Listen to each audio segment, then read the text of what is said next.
Bismillahirrahmanirrahim. Assalamualaikum warahmatullahi wabarakatuh. Alhamdulillahi rabbil alamin. Assalatu wassalamu ala asyrafil anbiya'i wal mursalin wa ala alihi wa ashabihi ajma'in. Wala hawla wala quwwata illa billahil aliyyil azim. Allahumma la sahla illa ma ja'altahu sahla wa anta taj'alu hazana idza syi'ta sahla. Rabbi shrah li sadri wa yassir li amri wahlul 'uqdatam min lisani yafqahu qawli, amma ba'du. Kepada yang terhormat Imam Besar Masjid Wilayah Persekutuan yang saya kasihi dan saya sanjungi, kepada segenap para a'immah, para asatizah, alim ulama di Masjid Wilayah Persekutuan yang saya cintai dan saya sayangi, kepada segenap hadirin wal hadirat hafizakumullah yang mengikuti pengajian kitab Ayyuhal Walad dalam serambi ilmu online, dengan harapan insya-Allah ilmu yang kita dapatkan pada pagi hari ini merupakan ilmu yang bermanfaat fid dini wad dunya wal akhirah. Hadirin wal hadirat hafizakumullah, kita pada pagi hari ini akan meneruskan nasihat selanjutnya yang dikatakan atau disebutkan oleh Imam Al-Ghazali yang berkaitan tentang ilmu. Ada dua. Ilmu ada ilmu zahir, ada ilmu batin. Dalam hal ini al-muallif iaitu Imam Al-Ghazali rahimahullah berkata, qala mu'allif rahimahullah, ayyuhal waladu, oh anakku, al-baqi min masailika ba'duha masturun fi musannafati fatlubuhu thammata wa kitabatu ba'diha haramun. Apa yang dimaksud dalam petikan ini? Selebih daripada persoalan engkau, berarti soalan yang dilontarkan kepada Imam Al-Ghazali bukan sedikit. Masail. Walaupun pada awal kita dah baca pertemuan pertama kita bahawa soalan ataupun kisah diceritakan iaitu penulisan kitab Ayyuhal Walad ini kerana ada murid yang menghantarkan surat atau bertanya kepada Imam Ghazali dan meminta Imam Ghazali menulis sebuah nasihat yang dia akan pegang di akhir hayatnya. Walaupun dia kata, saya tahu banyak jawapan dia ada dalam kitab Ihya Ulumuddin dan juga kitab-kitab lain, tapi aku ingin suatu present untuk dia, satu bikisan, suatu hadiah yang boleh dia pegang seumur atau selama hayat dia. Tapi secara dakik apabila kita mengaji kitab ini, kita akan tahu soalan yang ditanya bukan satu, bukan dua, bukan umum, tapi spesifik. Cuma apa soalan-soalan itu tidak dinyatakan secara jelas. Dan naskah-naskah yang datang pun tidak ada secara jelas. Sebab itu kalau orang yang benar-benar ingin mengkaji Imam Al-Ghazali rahimahullah, seperti banyak pengkaji Imam Ghazali yang pernah kami kenal dan kami baca tulisannya, jadi mereka mestilah membaca semua kitab Imam Ghazali dari semua tabaqat, dari tabaqat yang pertama sampai yang terakhir, daripada yang katanya tulisannya atau yang dinukil daripadanya, soalan jawapan, risalah-risalah dan semuanya. Dan tidak harus membaca hanya berupa teks yang dicetak, tapi kena kaji naskah manuskrip yang kita panggil dengan makhtutah untuk mengetahui keabsahan dan kesahihan penisbahan kitab tersebut kepada Imam Al-Ghazali. Juga memahami uslub Imam Al-Ghazali, kerana semua ibarat Imam Ghazali tidak jauh. Seperti ibarat yang dia sebut dalam beberapa kitab dia. Sebenarnya aku dah sebut perkara ini dalam Ihya, tapi dalam keadaan yang tidak jelas dan scattered, mabthusah. Jadi kalau kita kaji, benar-benar mengaji kitab Ihya Ulumuddin yang cetakan lama 4 jilid atau sekarang 9 jilid, kita akan menemukan bahawa memang Imam Ghazali menyebutkan perkara tersebut. Hanya bezanya apakah kita celik ke tidak untuk memahami ini yang dimaksudkan oleh Imam Ghazali. Sebab itu dia kata, al-baqi min masailika. Selebihnya daripada permasalahan-permasalahan engkau, soalan-soalan engkau. Selebihnya ba'duha masturun. Sebahagian darinya telah ditulis, telah dicatatkan, telah ditadwinkan fi musannafati, di dalam tulisan-tulisanku. Seperti kitab Ihya Ulumuddin, seperti kitab kitab Bidayatul Hidayah, seperti kitab Mizanul Amal, seperti kitab Minhajul Abidin yang disalin, diimla oleh muridnya, dan kitab-kitab yang lain. Ini masturun. Masturun. Fatlubhu thammata. Kalau kau nak tahu, kau carilah kat situ. Kau cari kat situ, kau akan jumpa. Kau tak payahlah nak tanya aku satu persatu. Penat aku nak jawab. Wa kitabatu ba'dihha haramun. Dan sebahagian dari permasalahan kau menulisnya itu dah haram. Tulis saja dah haram. Maksud tulis jawapan itu dah haram. Atau tulis permasalahan dia dan jawapan pengulasan dia dah haram. Kerana apa? Dia adalah berkaitan tentang ilmu ontologi. Ilmu tentang hakikat sesuatu yang kalau dibuka, disikap tu maksud dibuka, ilmu tersebut justru akan membawa mafsadah yang lebih besar. Inilah yang menyebabkan Imam Al-Ghazali dalam kitab Ihya Ulumuddin, dia sebut di dalam babul kitabul ilmi, bahawa ilmu ini ada ilmu zahir dan ilmu batin. Kalau kita baca di dalam kitab Allahumma salli ala Sayyidina Muhammad, dalam kitab Imam Al-Ghazali bernama Al-Imla. Kitab Al-Imla, di bahagian depan, muqaddimah dia ada satu bab dari kitab Imla, yang diambil dari kitab Imla Imam Ghazali. Dalam Imla tersebut, beliau mensyarahkan apa persoalan yang beliau dikafirkan oleh beberapa ulama di zamannya sendiri. Ulama-ulama ahli sunnah sendiri ada yang menyesatkan dan mengrot beliau kerana isu ini. Imam Ghazali sebut, memang ilmu ini ada yang zahir dan ada yang batin. Ilmu zahir seperti yang zahirlah, yang tidak ada masalah untuk diajarkan dan lain-lain. Tapi ilmu batin tidak boleh dizahirkan pada orang yang bukan ahli dia. Contoh paling mudah, Ustaz, saya susah nak tahu. Yalah, nak bagi tahu pun dah tak boleh. Tapi mudah yang boleh saya sebutkan seperti yang dicatat dalam kitab Al-Imla.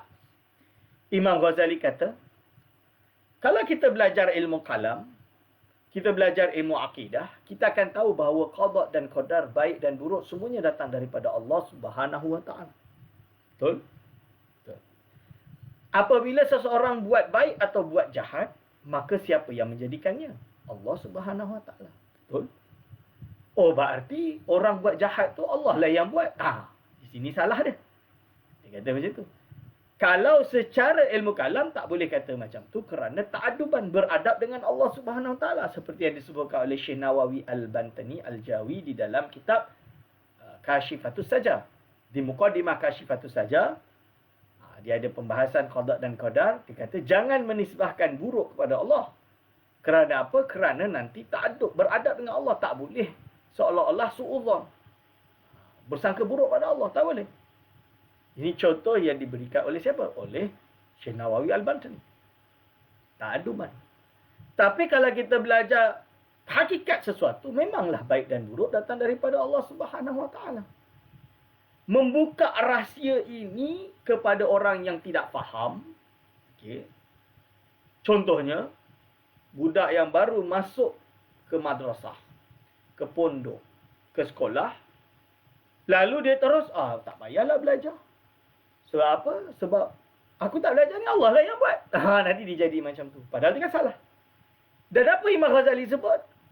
Tak bolehlah buka ni dekat budak-budak macam tu. Nanti mereka tidak ingin solat, tidak ingin belajar dan lain-lain.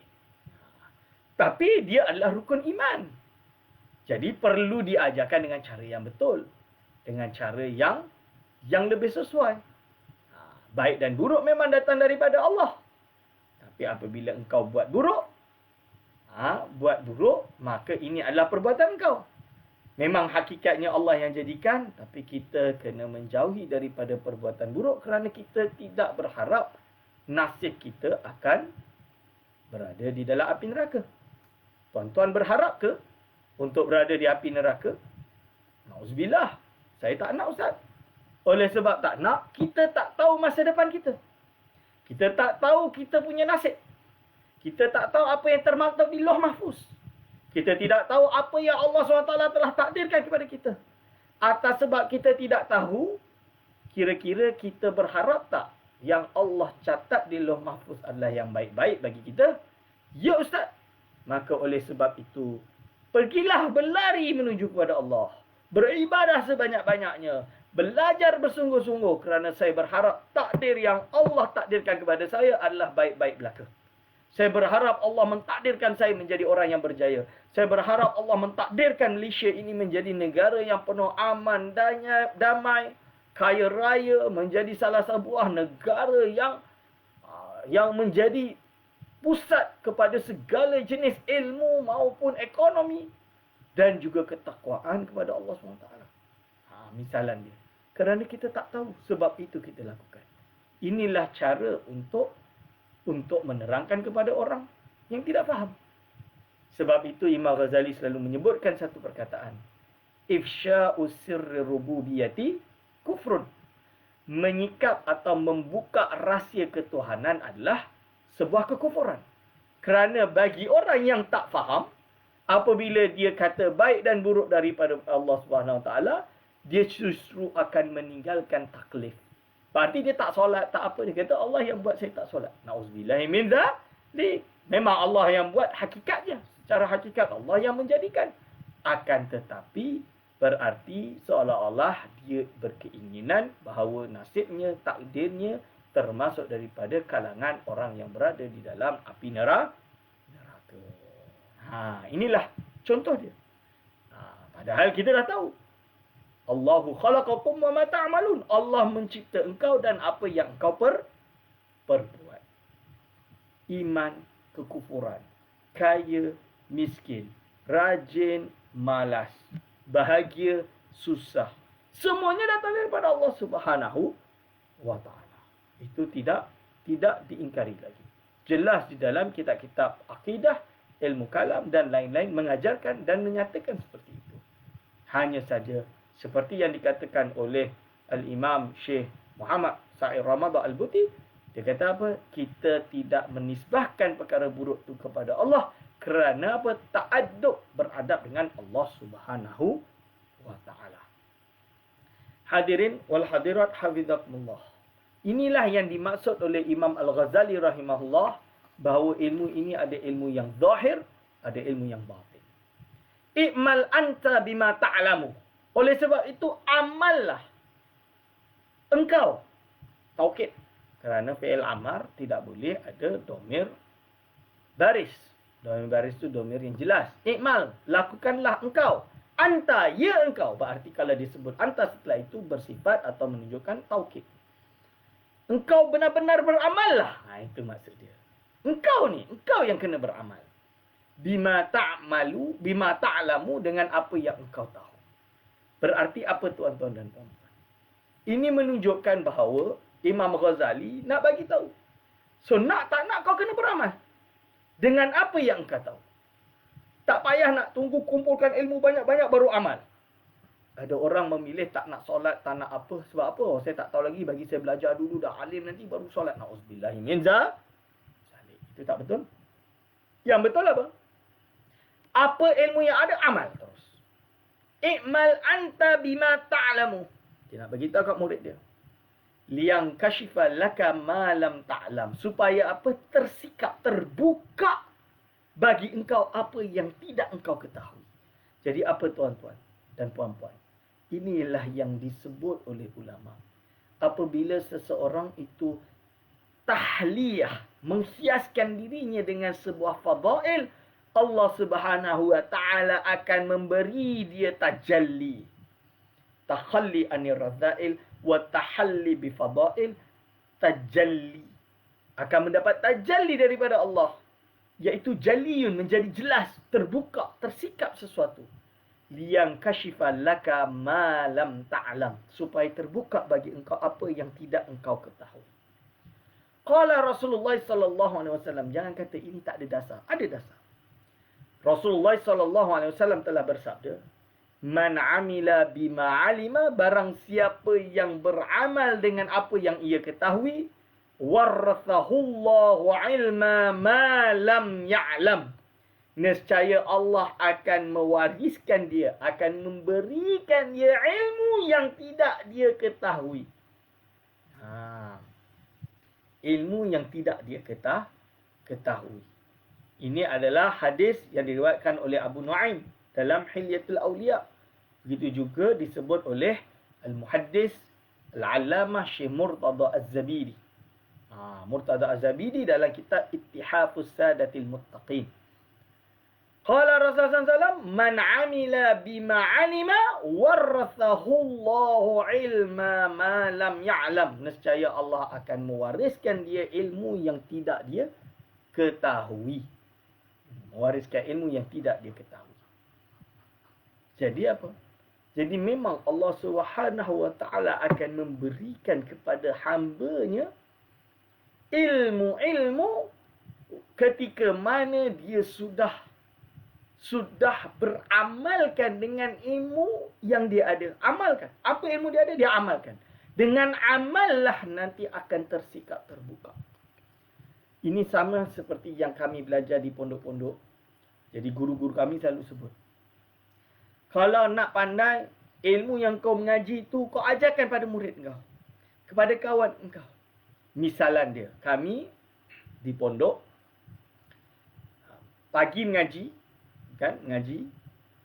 So malam kita prep. Prep tu isi dia apa? Bukan belajar sendiri, tak.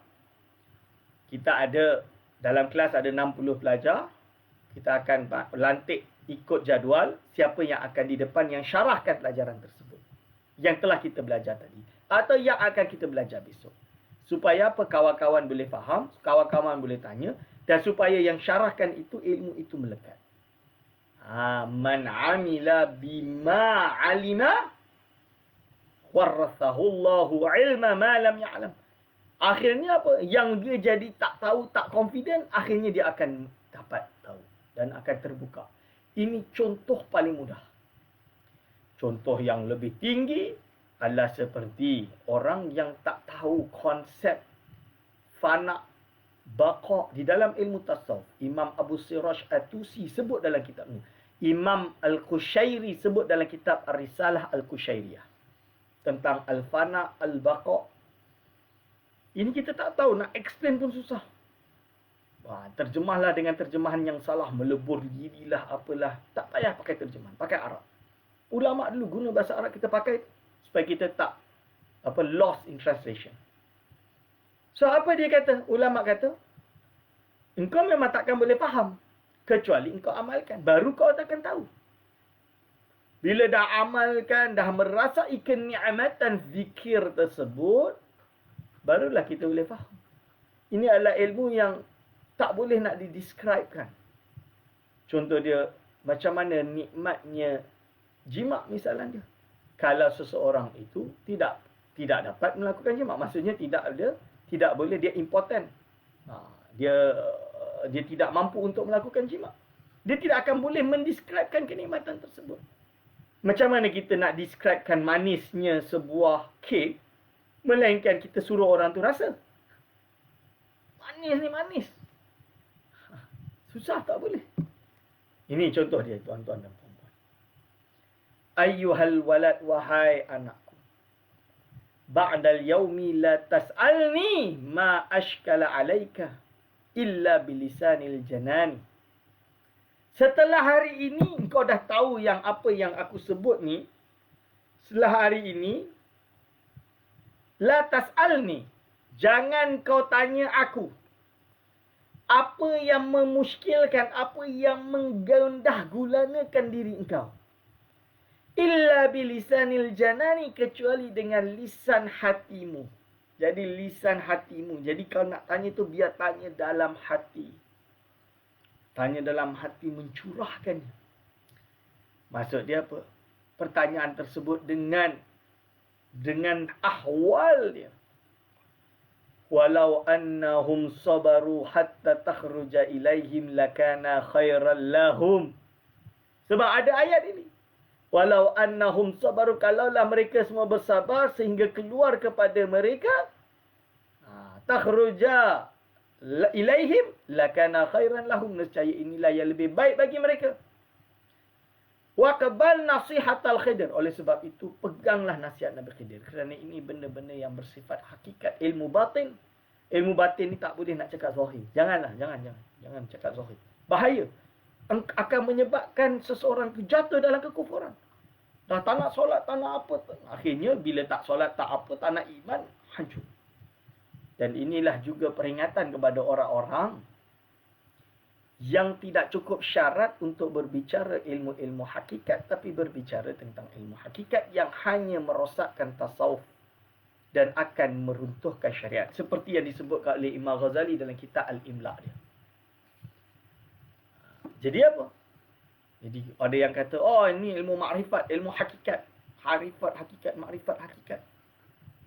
Ada benda-benda yang tak boleh disikap, tak boleh dibicarakan, tak boleh dibincang di dalam ilmu hakikat dan makrifat tersebut. Kerana apa? Kerana benda itu bukan bersifat teoretik. Tak boleh nak tahu teori dia. Tapi ia setelah seseorang itu beramal dengan banyak sekali dengan ilmu yang dia ada dan dia amalkan, Allah SWT memberinya ilmu tersebut dan mengetahuinya. Dapat mengetahui dan tidak dapat diterangkan secara teori, secara ilmiah, kerana ia bersifat ahwal. Ini yang dijelaskan oleh Imam Ghazali dalam kitab Al-Imla. Wa qabal nasihat al-Khidir alaihi salatu wassalam. Terimalah nasihat Nabi Khidir alaihi salam. Fala tas'alni an syai'in hatta uhditha laka minhu dzikra. Jangan engkau bertanya pada aku tentang sesuatu sehingga terjadi kepada engkau daripadanya zikra, sebagai suatu peringatan, suatu ilmu. Jadi benda ni tak boleh jangan tanya. Sampai dah berlaku baru boleh tahu. Ini pegang Nabi Khidir kata. Bukan saya kata ni, Imam Ghazali memberi contoh kisah Nabi Khidir alaihi salam. Nabi Khidir alaihi salam yang berkata seperti yang Allah Subhanahu wa taala khabarkan kepada kita semua. Fala tas'alni fi'il nahid. Jangan kau tanya aku pada sesuatu sehingga terjadi kepada engkau. Wala tasta'jil, dan jangan nak cepat-cepat kelujuh hatta tablugha awanahu, sampai engkau dah sampai waktu dia. Jadi ada orang menuntut ilmu, Ustaz, khatam kitab ni saya nak terus ngaji dengan Ustaz ilmu makrifat. Oh, tak boleh. Ini namanya isti'ajal. Kalau tuan-tuan nak tahu, syarat Imam Ghazali sebut untuk dapat ilmu tersebut, pertama dia kena jadi imamah fi ilmi zahir. Imamah fi ilmi zahir itu apa? Menjadi seorang yang sangat alim di dalam ilmu zahir. Ibarat Imam Ghazali lah. Ilmu zahir, ilmu fiqah dia. Dia karang kitab Al-Basit 1-2, Al-Wasit, Al-Wajiz, Khulasah. Berapa banyak kitab tu dia dah karang. Ilmu fiqah dia. Ilmu akidah dia. Dari yang paling kecil sampai yang paling besar. Ilmu tasawuf dia. Dari Ihya Ulumuddin dan lain-lain. Bahasa Arab tak payah sebutlah. Buktinya Imam Ghazali tulis Ihya Ulumuddin dalam bahasa Arab. Tulis kitab-kitab dalam bahasa Arab. Berarti fasih. Sekarang saya nak tanya, tuan-tuan dan puan-puan, berapa kitab dah karang? Bukan terjemahan. Berapa kitab Arab dah karang? Karang satu kitab, tak payah karang satu kitab. Baca kitab Arab pun tak reti. Tergamak nak masuk ilmu batin. Ini nama dia. Ini yang Imam Ghazali kata, wala tasta'jil hatta tablugha awanahu. Jangan gelujuh nak cepat-cepat sampai kepada waktunya. Sampai waktu-waktunya, yukshaf laka fatarahu, maka barulah terbuka bagi engkau. Akhirnya engkau pun melihat ilmu tersebut. Barulah engkau akan nampak ilmu tersebut. Barulah engkau mengetahui hakikat sesuatu. Jadi memang kalau nak sekarang juga Ustaz. Nak sekarang juga Ustaz. Sekarang. Kalau tak sekarang, tak sesat. Sesatkanlah, tak ada masalah. Memang Allah yang menentukan. Orang yang nak sesatkan saya, nak benci saya, nak apa saya. Ini yang seperti Imam Ghazali sebut dalam kitab Ayyuhal Walad. You know, well, kalau orang nak kutuk, nak apa, biarlah. Ni Imam Ghazali dah sebut sebelum ni. Ini. Sa'urikum ayati fala tasta'jilun. Aku akan menunjukkan tanda-tanda kebesaranku. Maka janganlah engkau nak cepat-cepat. Nak gelucu.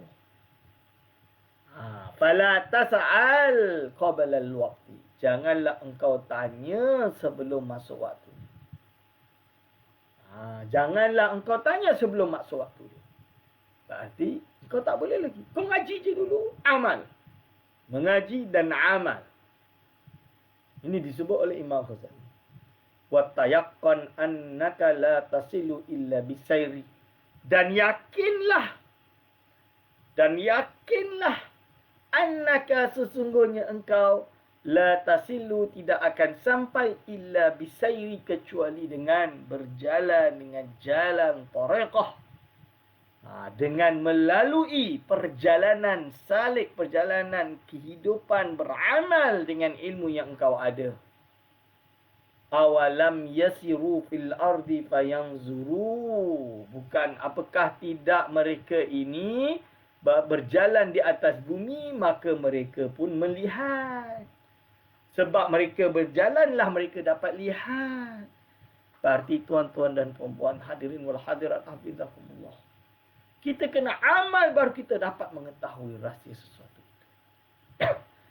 Ayuhal waladu wahai anakku. Billahi demi Allah.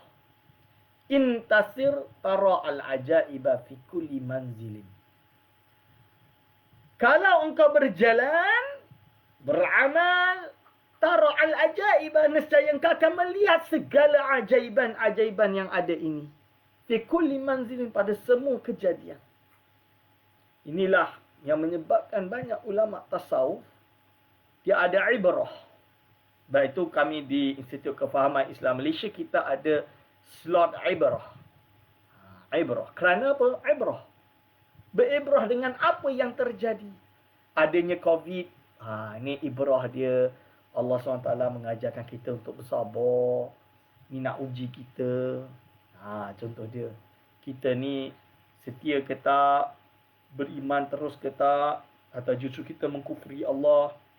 Ada orang bila terkena COVID, mungkin di dunia barat sana, terus kata, ini tanda tak ada Tuhan. Kalau ada Tuhan, takkan dia turunkan COVID. Na'udzubillah min zalik. Nampak tuan-tuan dan puan-puan?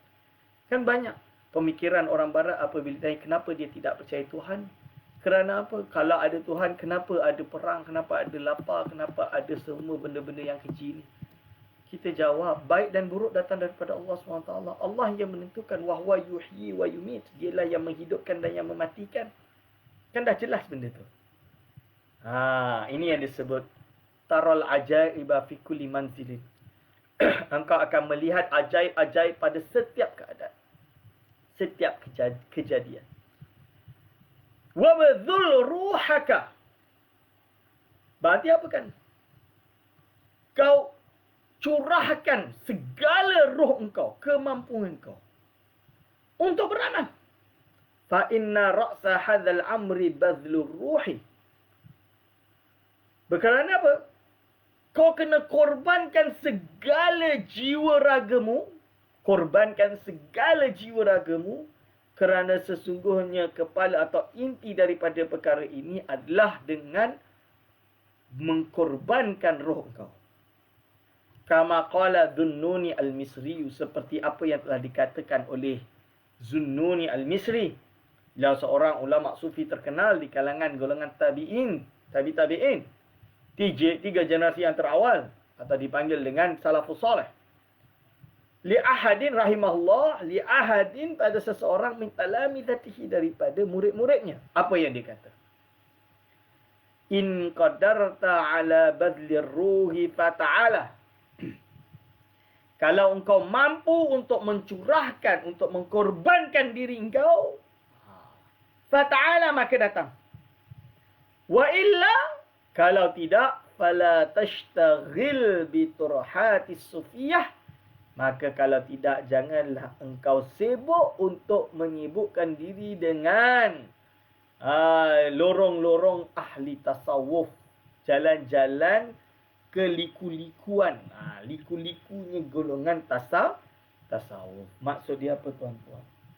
Kalau kita tak siap untuk rasa susah, tak siap untuk dibenci, tak siap untuk dikata, tak siap untuk diuji oleh Allah Subhanahu Wa Taala dengan berbagai ujian-ujian yang berat, janganlah engkau masuk di dalam ilmu tasawuf.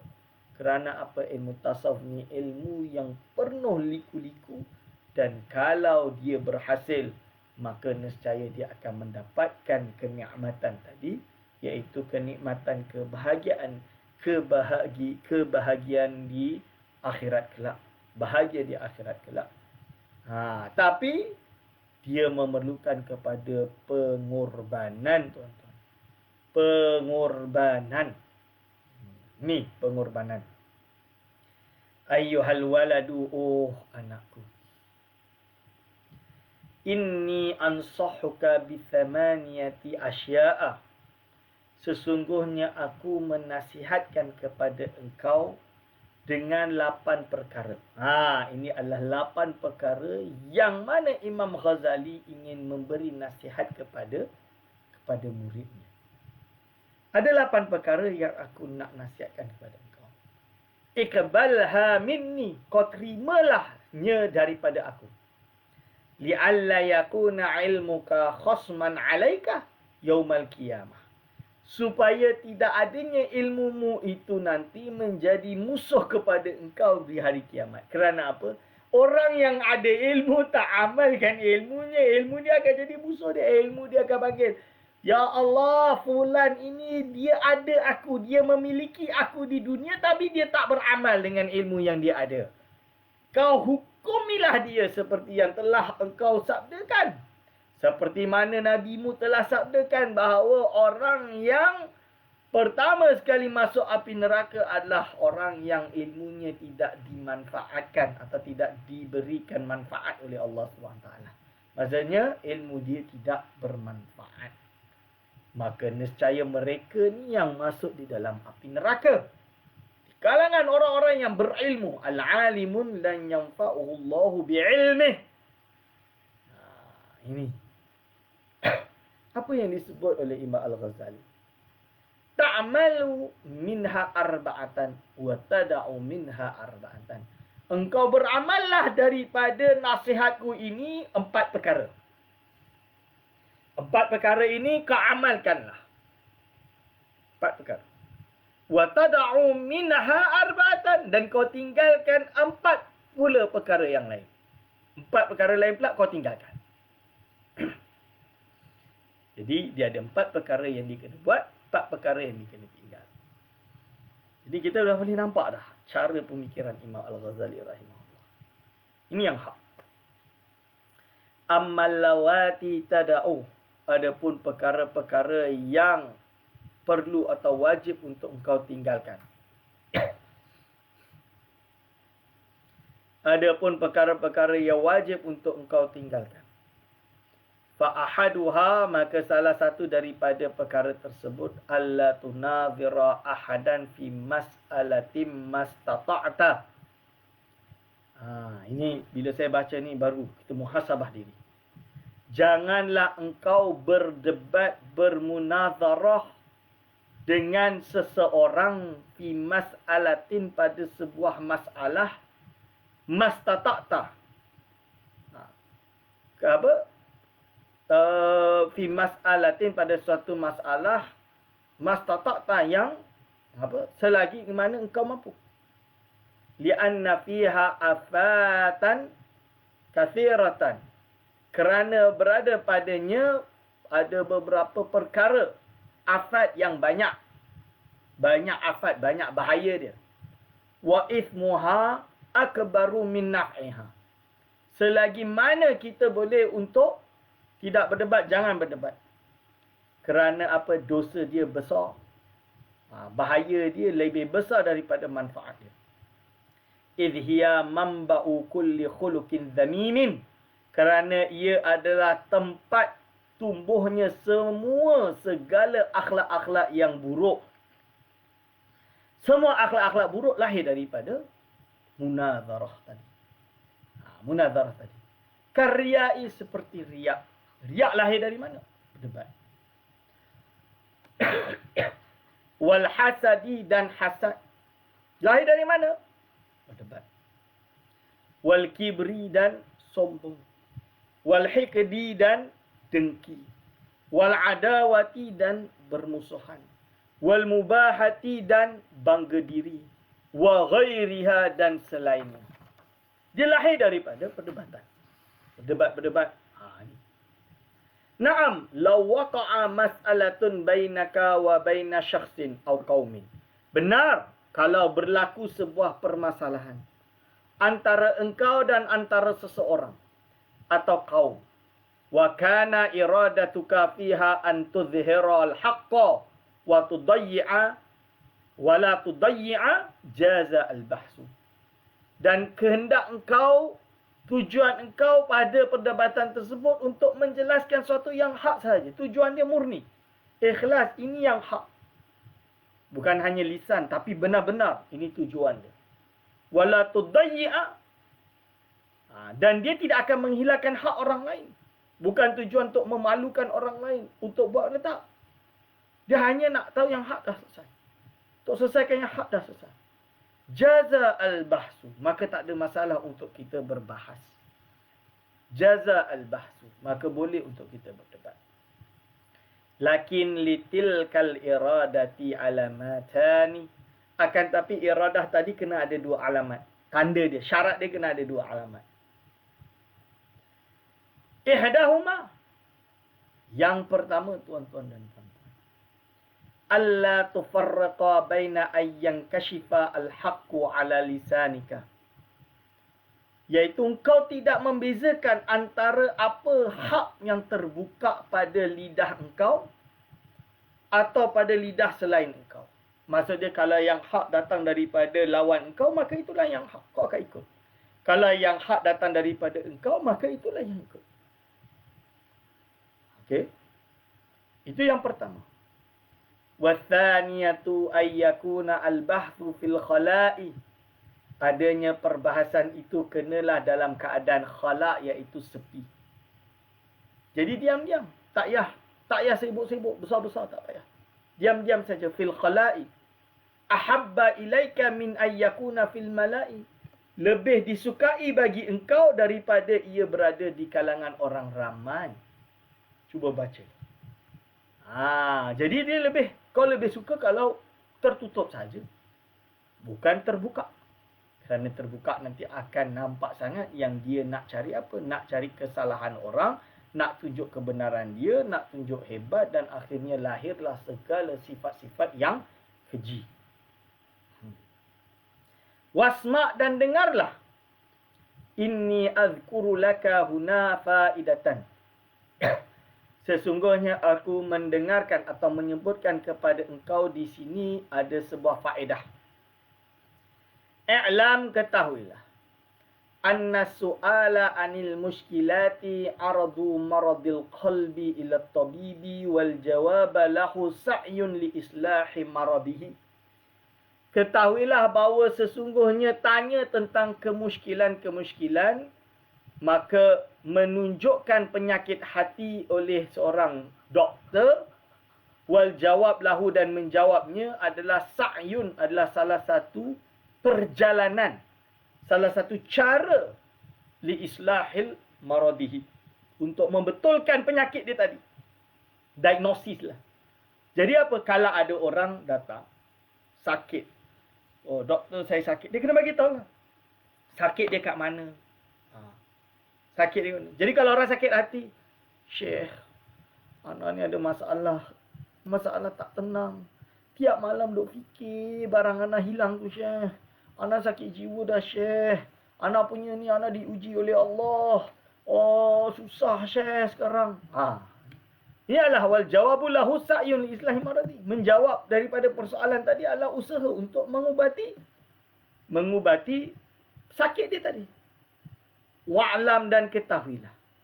Annal jahilina, dan sesungguhnya orang-orang yang jahil, al-marada qulubuhum, yang mana hati mereka itu sakit belaka, wal ulama'u, wal ulama, sedangkan ulama itu al-atibba'u, mereka lah para doktor. Jadi bila orang-orang ini yang ada sakit hati datang jumpa masyayikh, adalah dengan cara untuk harapan supaya dia mendapat siraman rohani untuk mengubati sakit jiwanya yang tidak benar tadi. Sebab itu di dalam ilmu tariqah, memang guru-guru mursyid, para masyayikh, ada waktu yang dia kosongkan untuk orang consultation. Zaman sekarang dipanggil consultation. Bayangkan, zaman sekarang, kalau kita ada apa-apa masalah, kita kena pergi counselling, orang akan tunjuk psychiatric, doktor sakit jiwa. Padahal, ulama dahulu, perbahasan orang yang sakit jiwa ni dah banyak. Perjalanan orang yang sakit jiwa di zaman ulama dahulu dah tercatat dalam sejarah. Sakit bukan sakit jiwa gila maksud dia. Sakit hati yang ada penyakit, tak boleh tenang. Imam Ghazali sendiri pernah mengalami suatu keadaan di mana dia rasa sakit jiwa. Akhirnya dia lari. Dia lari pergi ke Quds. Keluar daripada Baghdad pergi ke Quds. Melakukan perjalanan untuk membetulkan jiwa dia, membersihkan jiwa dia. Ini kisah Imam Al-Ghazali rahimahullah. Masya-Allah. Allah. Ini contoh dia. Dan dia bertemu dengan beberapa masyayikh, beberapa guru untuk didapatkan curahan rohani daripada mereka. Untuk mendapatkan pengetahuan dan juga tasawuf daripada mereka. Maka ulama dahulu, para masyayikh tariqah, menjadi tempat di mana murid-murid datang untuk bertanya, Syekh, ana kena masalah ni macam mana, Syekh? Sakit jiwa macam ni macam mana, Syekh? Ana tak boleh tidur malam, Syekh. Ana tidur malam berfikir macam ni, Syekh. Tak boleh tidur malam tu bagus, bre. Bagus ni. Macam mana cara dia? Inilah waktunya solat 100 rakaat. Misalnya. 2 sampai 100. Banyak. Kata tak boleh tidur tu lah cara dia. Kalau tidur, tertidur atas tikar semayang. Lagi bagus. Misalan dia. Lihat. Kebijakan mursyid dahulu. Hari ini dah berubah. Orang pergi jumpa psikiatri. Ada di kalangan psikiatri tak percaya Tuhan pun. Macam mana? Tuan-tuan dan puan-puan. Berbeza dengan zaman dahulu, kita ada masyayikh di dalam ilmu tariqah. Hatta Syekh Muhammad Sultan Al-Fatih sendiri, beliau memiliki syekh tariqah tempat beliau bertanya. Menurut sejarah yang disebutkan oleh Syekh Abdul Hakim Al-Murad, Profesor Dr. Al-Hakim Abdul Hakim Murad, atau nama sebelum Islam dia Winters, Timothy Winters, dia cerita tentang bagaimana kekuatan zikir berhasil untuk masuk ke Istanbul, atau dipanggil dengan Constantinople, iaitu pembukaan Constantinople yang waktu itu suggestion daripada guru mursyid Sultan Al-Fatih untuk melakukan zikir dengan kekuatan zikir tadi, asbab-asbab zahir, dan juga segalanya akan jadi mudah dan akhirnya berhasil untuk masuk ke Constantinople. Misalannya, dan banyak ulama lain menceritakan bagaimana berhasil untuk mengislamkan Arkhabil ataupun Kepulauan Melayu adalah dengan kekuatan amalan golongan sufi tanpa perlu pedang sekalipun. Islam telah tersebar di seluruh alam Melayu dengan kuat dan jayanya. Tuan-tuan dan puan-puan, hadirin wa hadirat hafizakumullah. Ini misalnya. Wal alimu an-naqisu la yuhsinul mu'alajah. Seorang yang alim tapi naqis. Dia alim tapi dia masih ada kekurangan. Masih ada kekurangan, iaitu ilmu batin dia tidak memiliki lagi, tidak merasa lagi kenikmatan ilmu batin, dia tidak mengalami pengalaman ilmu batin. La yuhsinul mu'alajata, maka dia tak mampu untuk mu'alajah, untuk mengubati. Wal alimu kamilu, tapi seorang amil yang kamil, seorang sufi yang besar, yang merupakan guru mursyid yang hebat, la yu'aliju kulla maridhin, dia tidak dapat mengubati semua penyakit. Bal yu'aliju ma yarju. Bal yu'aliju, malah dia hanya boleh mengubati man yarju fihi qabulal mu'alajah. Dia boleh mengubati orang yang dia berharap daripadanya untuk menerima diubati. Itu dia boleh. Menerima untuk diubati wassalahi dan kebaikan sahaja. Jadi orang yang tak nak tak boleh lah. Ini yang dimaksud. Tuan-tuan dan puan-puan. Wa idza kanatil 'illatu muzminatan, dan kalaulah penyakit tersebut itu penyakit yang dah tak boleh untuk dihilangkan, aw akiman, atau dah teruk sangat, la yaqbalul ilaja, yang dah tak mungkin untuk diterima, untuk diubati, fahadzaqatu tabibi fihi ayyakula hadza la yaqbalul ilaja, maka doktor yang cerdik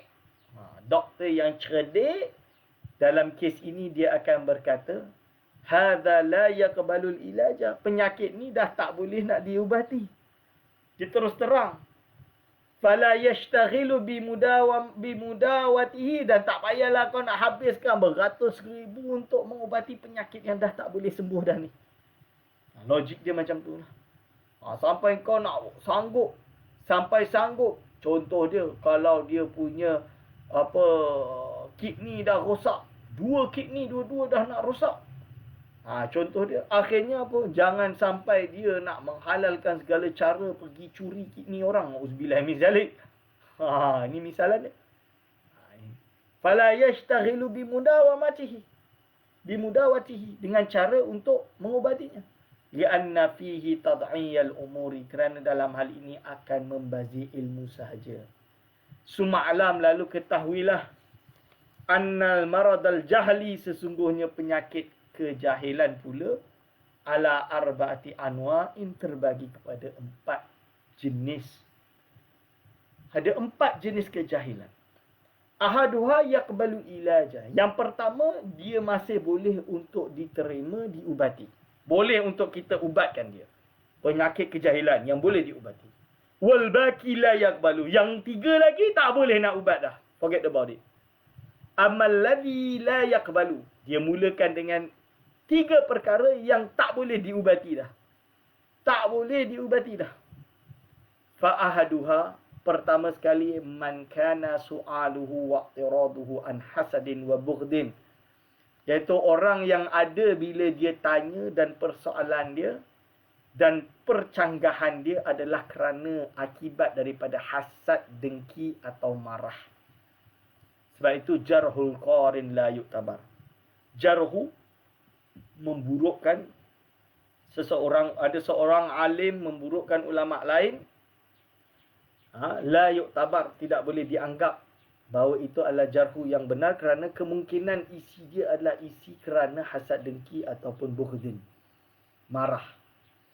Jadi kalau ada orang nak berdebat, nak berhujah, tapi kerana memang rival, an hasadin al bughdin, forget about it. Kau cakap macam mana pun dia takkan baik. Kalau dah dia tidak akan baik, what's the point on kau debat? Melainkan kau, tujuan kau untuk mencari syuhrah, untuk jadi terkenal, untuk jadi, saya ni memang pandai berdebat, biar orang semua satu dunia puji aku. Dan dia salah lah. Niat dah tak betul. Ini dia kata, an hasadin au bughdin. Fa kullama tujibuhu bi ahsanil jawabi wa afsahihi wa awdahihi, la yazidu lahu dhalika illa ghaizan wa hasadan.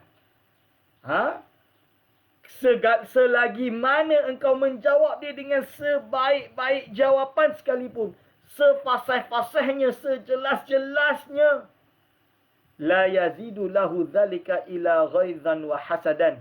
Benda tersebut tidak sebenarnya menambah bagi diri dia, melainkan marah dan hasad dengki. Semakin buat macam tu, semakin banyaklah hasad dengki dia. What's the point? Debat macam mana pun dia takkan dengarnya. Dia tidak akan dengar sama sekali. La yazidu lahu dhalika illa ghaizan wa hasanan. Fattariqu alla tashtaghilla bijawabihi.